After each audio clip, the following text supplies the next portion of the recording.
अगर विधायक बनती हैं आप तो क्या रोड मैप होगा अपने क्षेत्र के लिए, खासकर इस क्षेत्र के लिए, खासकर जो पिछड़ा हुआ क्षेत्र अभी भी बहुत सारा है जहाँ पे बहुत सारी सुविधाओं की कमी है, क्या रोड मैप होगा वैसे क्षेत्र? मुझे इस लायक समझेगी, मुझे पार्टी के लोग इस लायक समझेंगे और हमारी जनता और उन जनता के साथ साथ सभी राजद के कार्यकर्ता मुझे इस योग मानेंगे और मुझे मौका देंगे तो डेफिनेटली मैं उनकी योजना को इस गांव में इम्प्लीमेंट कराने की पूरी कोशिश करूंगी और जो लाभ उन्हें मिलना चाहिए, जिस लाभ से वो अभी तक वंचित है, वो लाभ उनको पहुंचाने में मेरा पूरा सहयोग होगा। क्या ऐसी जरूरत पड़ी कि मतलब पॉलिटिक्स में उतरने की आपको जरूरत पड़ी, और क्या कुछ ऐसा लगा कि मतलब समाज सेवा करना चाहिए? देखिए, सबसे बड़ी बात तो मैं अल्लाह की बहुत शुक्रगुजार हूँ। ऊपर वाले का मुझ पे बहुत करम एहसान है कि मैं एक अच्छे परिवार से हूँ और वो सारी सुख सुविधा जो एक अच्छी फैमिली में होनी चाहिए वो मुझे मिली भी है। इसके बावजूद मेरे मन में किसी के लिए कोई लालसा भावना नहीं है और बिना किसी ये सोच के मैं इस काम में आगे हूँ कि अगर हम महिला अगर लोगों की आवाज़ बन के उनकी बात को सरकार तक नहीं ले जाएंगे तो बिहार आज भी वो गरीब स्टेट रहेगा जो पहले से है।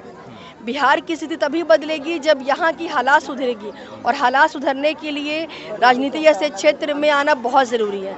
और मैं शुरू से, चूँकि मैंने आपको बताया कि मैं शुरू से प्रोफेशनलिज्म में रह चुकी हूँ, मैं सोशल वर्कर रह चुकी हूँ।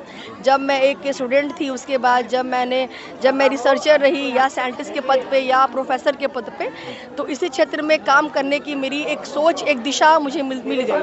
तो ये सारी चीज़ों को मैंने पीछे छोड़ करके समाज के बीच आके समाज के लोगों में के बीच रह के सुधारने का और उनको लाभ पहुँचाने का, उनकी आवाज़ बनने का मेरा ये उद्देश्य है। डॉक्टर आयशा फातिमा हमारे साथ में है जो कि कंबल वितरण कर रही थी। कैसा लग रहा है जो घूम रही हैं? आदत है इन सब चीज़ों की आपको? बिल्कुल आदत है। मैं स्टार्ट से ही मैं एक रिसर्चर रह चुकी हूँ। I was a former researcher and scientist. Earlier I was scientist, then I joined as a professor in government engineering college and now I am working as like a social welfare type person। तो मैं पहले से ही लोगों के बीच में हूँ और ये सारे काम मुझे पहले से ही मैं करते आ रही हूँ।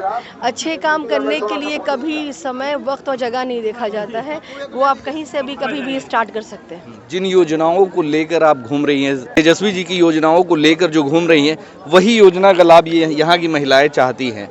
वही योजना चाहती हैं कि हम लोगों को पैसा नहीं बच पाता है, हम लोगों को बिजली मुफ्त चाहिए, हम लोगों को पेंशन कम मिलता है, और वही योजना जो है तेजस्वी जी लेकर आए हैं और वही योजना को लेकर आज इस गांव में आई हैं। तो क्या लग रहा है कि वो योजना मिल पाएगा? और जो बात हो रही है, माननीय तेजस्वी यादव जी के नेतृत्व में मैं ये काम आरंभ की हूँ और सबसे बड़ी बात है कि हम सब ने देखा है, बिहार की जनता ने देखा है कि तेजस्वी यादव जी ने जो कहा है वो धरातल पे सिद्ध करके भी दिखाया है। वो उन्होंने कहा था जब मैं सरकार में आऊँगा तो मैं युवाओं को नियोजन पत्र दूंगा, नियुक्ति पत्र दूंगा और उनके हाथ में रोजगार होगा। और बहुत ही छोटे से समय में, मात्र 17 महीनों में उन्होंने जो है इतना बड़ा काम किया और लाखों लोगों को बिहार में नियुक्ति पत्र दिया है, गांधी मैदान में, पटना में। तो जब उन्होंने ये चीज़ें करके दिखाई है, तो अभी जो उन्होंने अनाउंसमेंट किया है कि माँ बहन योजना आएगी और जब हमारी सरकार आएगी तो माननीय तेजस्वी यादव जी जब मुख्यमंत्री होंगे और राजद की सरकार होगी, हम सब उनके साथ होंगे, तो ये जो योजना है वो इम्प्लीमेंट भी होगा। योजना दे देना या कोई कमिटमेंट कर लेना, वादा कर लेना, ये एक अलग चीज़ है, लेकिन उसको धरातल पे सिद्ध करना और लोगों तक पहुंचाना, ये बात अहम रखती है। तो तेजस्वी यादव जी ने जब कहा है कि वृद्धा पेंशन जो 400 भी मिल रही है, अभी हमारी सरकार माननीय नीतीश कुमार जी जो भी 400 रुपया दे रहे हैं उसको वो बढ़ा के 1500 करेंगे और इसी के साथ साथ महिला पेंशन वो 2500 रुपया उन्होंने अनाउंस किया है और सभी घरों में 200 यूनिट बिजली उन्होंने मुफ्त देने की घोषणा की है। तो मुझे पूरा यकीन है, बिहार की जनता को उन पर यकीन है कि तेजस्वी यादव जी ने जो कहा है वो ज़रूर करेंगे। उन्होंने करके दिखाया भी है पहले भी। यही योजना को मैं यहाँ की महिलाओं को समझा रही थी, उनके बीच में ये योजना का मैं लाभ उन्हें बता रही थी। अगर इलेक्शन में खड़ी होती हैं, अगर विधायक बनती हैं आप तो क्या रोड मैप होगा अपने क्षेत्र के लिए, खासकर इस क्षेत्र के लिए, खासकर जो पिछड़ा हुआ क्षेत्र अभी भी बहुत सारा है जहाँ पे बहुत सारी सुविधाओं की कमी है, क्या रोड मैप होगा वैसे क्षेत्र? अभी तक जिस तरह से मुझे लोगों का प्यार मिल रहा है, आशीर्वाद मिल रहा है और लोग मुझे मेरे काम को सराह रहे हैं, अगर हमारी सरकार और मुझे इस लायक समझेगी, मुझे पार्टी के लोग इस लायक समझेंगे और हमारी जनता और उन जनता के साथ साथ सभी राजद के कार्यकर्ता मुझे इस योग मानेंगे और मुझे मौका देंगे, तो डेफिनेटली मैं उनकी योजना को इस गांव में इम्प्लीमेंट कराने की पूरी कोशिश करूंगी और जो लाभ उन्हें मिलना चाहिए, जिस लाभ से वो अभी तक वंचित है, वो लाभ उनको पहुंचाने में मेरा पूरा सहयोग होगा। महिला है, एज ए महिला कल आम बजट पास हुआ, बिहार की महिलाओं के लिए क्या कुछ खास रहा उस बजट में आपने देखा होगा? सबसे बड़ी बात तो पहले आप ये समझिए कि महिलाओं को घर से सपोर्ट नहीं मिलता है। ये सबसे बड़ी पीछे रहने की हमारी सबसे बड़ी प्रमुख कारण है कि हमें घर से सपोर्ट नहीं मिलता है।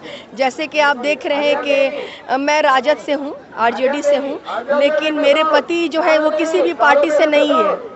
वो मात्र समाज सेवा करते हैं, बिना किसी लाभ के, बिना किसी मन में भावना के वो समाज सेवा कर रहे हैं। लेकिन मेरे इस काम में वो मुझे सपोर्ट कर रहे हैं, यहाँ तक आ रहे हैं। मेरे ससुराल से मेरे देखिए आप नंदोसी साहब है, शकील अब्बास साहब हैं, मेरी नंद हैं, बहन हैं, तो ये सारे लोगों का मुझे समर्थन मिल रहा है। तो महिला तभी आगे बढ़ती है, घर से निकलती है, जब उसको घर से सपोर्ट किया जाता है। तो बिहार की महिला हर क्षेत्र में आगे है, लेकिन राजनीति में अभी भी हम बहुत पीछे हैं। इसलिए बहुत ज़रूरत है घर से सपोर्ट करने की। जब घर से सपोर्ट होगा, महिला आगे आएंगी, तो डेफिनेटली वो समाज का सुधार करेंगी। एक अंतिम सवाल की, पढ़ी लिखी हैं, काफ़ी अच्छी खासी पढ़ी लिखी हैं आप, क्या ऐसी ज़रूरत पड़ी कि मतलब पॉलिटिक्स में उतरने की आपको ज़रूरत पड़ी और क्या कुछ ऐसा लगा कि मतलब समाज सेवा करना चाहिए? देखिए, सबसे बड़ी बात तो मैं अल्लाह की बहुत शुक्रगुजार हूँ। ऊपर वाले का मुझ पे बहुत करम एहसान है कि मैं एक अच्छे परिवार से हूँ और वो सारी सुख सुविधा जो एक अच्छी फैमिली में होनी चाहिए वो मुझे मिली भी है। इसके बावजूद मेरे मन में किसी के लिए कोई लालसा भावना नहीं है और बिना किसी ये सोच के मैं इस काम में आगे हूँ कि अगर हम महिला अगर लोगों की आवाज़ बन के उनकी बात को सरकार तक नहीं ले जाएंगे, तो बिहार आज भी वो गरीब स्टेट रहेगा जो पहले से है। बिहार की स्थिति तभी बदलेगी जब यहाँ की हालात सुधरेगी और हालात सुधरने के लिए राजनीति जैसे क्षेत्र में आना बहुत ज़रूरी है। और मैं शुरू से, चूँकि मैंने आपको बताया कि मैं शुरू से प्रोफेशनलिज्म में रह चुकी हूँ, मैं सोशल वर्कर रह चुकी हूँ। जब मैं एक स्टूडेंट थी, उसके बाद जब मैं रिसर्चर रही या साइंटिस्ट के पद पे या प्रोफेसर के पद पे, तो इसी क्षेत्र में काम करने की मेरी एक सोच, एक दिशा मुझे मिल गई। तो ये सारी चीज़ों को मैंने पीछे छोड़ करके समाज के बीच आके समाज के लोगों में के बीच रह के सुधारने का और उनको लाभ पहुँचाने का, उनकी आवाज़ बनने का मेरा ये उद्देश्य है। चलिए, हमारे साथ में देखिए डॉक्टर आयशा फातिमा है, जिन्होंने साफ तौर पे कह दिया कि पैसा तो इतना है कि बैठ के भी खा सकती थी, चाहती तो ऐशो आराम की ज़िंदगी गुजार सकती हैं, मगर पॉलिटिक्स में आने का और ख़ास के समाज में आने का, समाज के बीच आने का बस मकसद यही है कि बिहार की महिलाओं को आगे रख सके। बिहार की महिलाओं की जो सशक्तिकरण की जो बात होती है, उस सशक्तिकरण को कहीं ना कहीं मजबूत किया जाए और ऐसी महिलाओं को आना चाहिए जो पढ़ी लिखी हैं, जो चाहती हैं कि अपने देश, अपने क्षेत्र, अपने राज्य का विकास करें। तो खासकर पढ़ी लिखी महिलाओं की ज़रूरत है इस बिहार की राजनीति में। धन्यवाद।